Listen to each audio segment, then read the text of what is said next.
Good morning. This is KELOLAND on the go with all you need to know in news and weather as you start your day. Authorities in Yankton are investigating the death of a 4-week-old baby. The 911 call came in just before 11 o'clock Wednesday night. A man reported that a woman had fallen asleep on her baby. The infant was warm to the touch, but the mother did not want him performing CPR. The baby died at the hospital. Police arrested 33-year-old Jennifer Sherman on second-degree manslaughter, child abuse, and drug possession. According to court documents, Sherman has a history of drug and alcohol abuse. The Bennington County State's attorney alleges that, in her words, a public execution took place in Rapid City last week. 25-year-old Esther Wolf was fatally shot, and 23-year-old Ezekiel Mayweather is accused of aiding and abetting first-degree murder. KELOLAND News sought an interview with the state's attorney, but her office replied that this wouldn't be possible because of the ongoing investigation. Detectives in Watertown uncovered a large amount of drugs in a home on Tuesday.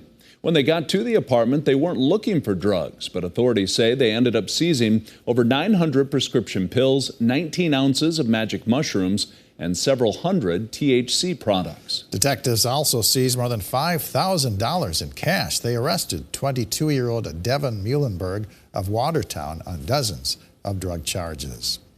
One person is dead following a fire in western Rapid City. Authorities say it happened in the 4500 block of South Canyon Road at 4:30 Thursday afternoon. A passerby reported smoke coming from the attic area of the home. Once on scene, crews worked to get into the home, but hoarder-like conditions made moving around a challenge. The cause of the fire is under investigation. Now let's get a check of our weather with meteorologist Scott Mundt. Good morning, Scott. All right, good morning, Perry. Good morning, everybody. Another warm day today. Temperatures in the 60s and 70s for highs. Another windy day as well. Southeastern KELOLAND could see strong winds from the south at 20 to 30 miles per hour. Up to 66 in Sioux Falls, 65 in Aberdeen, 70 in Pierre, and 68 in Rapid City. More details on the KELOLAND live Doppler forecast coming up. Thank you, Scott. There's a 1 in 1,461 chance of being born on a leap day. And yesterday, that's exactly what happened for the Peterson family. Cora was born around 2 a.m. on February 29th, a few days after when her parents were expecting. But her parents are just as happy that she's here.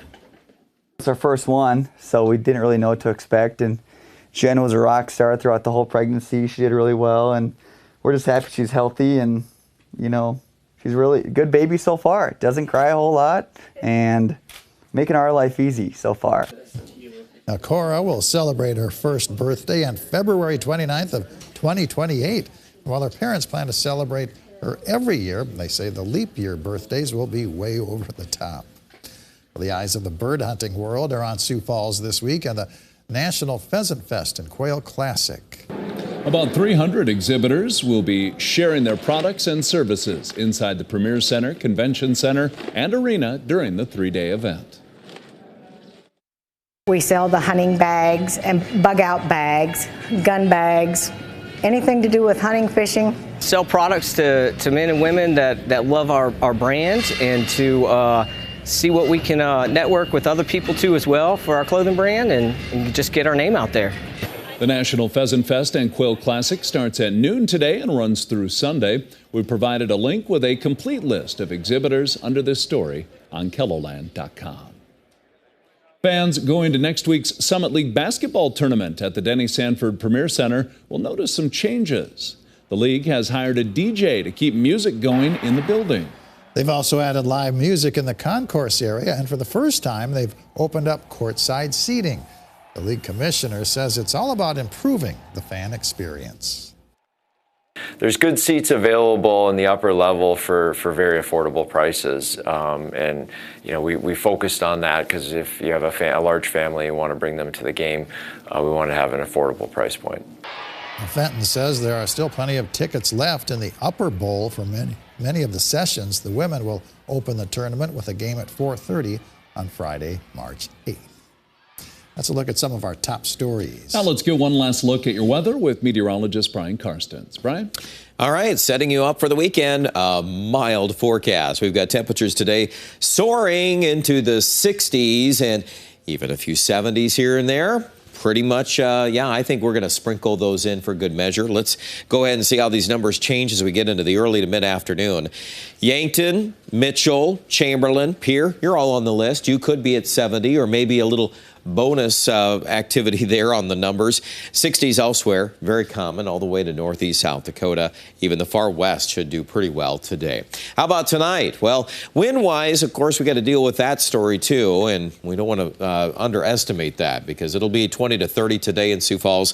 It'll still be every bit of 15 to 30 overnight tonight in southeastern Kettle-Land. Tomorrow morning, the wind in Mobridge and Aberdeen, that'll swing around to the east. And there is a frontal boundary that we're going to watch. This warm front's going to try to lift back to the north tomorrow. If it can go all the way and cross into North Dakota, well, then we'll open up the door to more 60s in the north central. There's been a little debate on that, on how far north that's actually going to get tomorrow. South of the front, Huron's in the 70s. We've got Chamberlain, Winter. Sioux Falls, I would even argue, probably a little bit warmer than 62. And then into Saturday night and Sunday, there is a cold front coming in from the northwest. You're going to watch on these maps here as we switch from Saturday, very mild, and then here comes that Sunday weather map. And you notice all those colder colors there in North Dakota. And even as the day goes on, Sioux Falls could hit the 60s early. And then we may have a tendency to kind of drop off as that northwest wind comes into the forecast. So just remember that. And then the wind speeds, of course, won't be as friendly to us as well. So all those considered items in the forecast as we end the weekend. But hey, it's early March, and yeah, this is definitely on the warm side. 73 today, Mitchell, 63 Brookings. As we wrap things up, your 7-day forecast. Highs, well, next week. 46 by Monday. That's the coolest day. Could we hit 50 again on Tuesday, Wednesday? I think so. I think the pattern will tend to come back a little bit. And right now, by day 7, there's some noise showing up, a little bit of some more active weather to our south and west. So we'll continue to give that a second look later today on Kettle-Land News. We may add in some chances of moisture for our southern and western counties in particular. And you can see in Pierre, we're into the 40s by the end of the weekend, and that wind will make it feel colder on Sunday. Don't forget, too, there might be a shower, possibly just a little touch of snow on the tail end of that front. Rapid City as well will dive into the 40s, but not too bad, all things considered for this time of the year. Check out the rest of the forecast online at kettleland.com.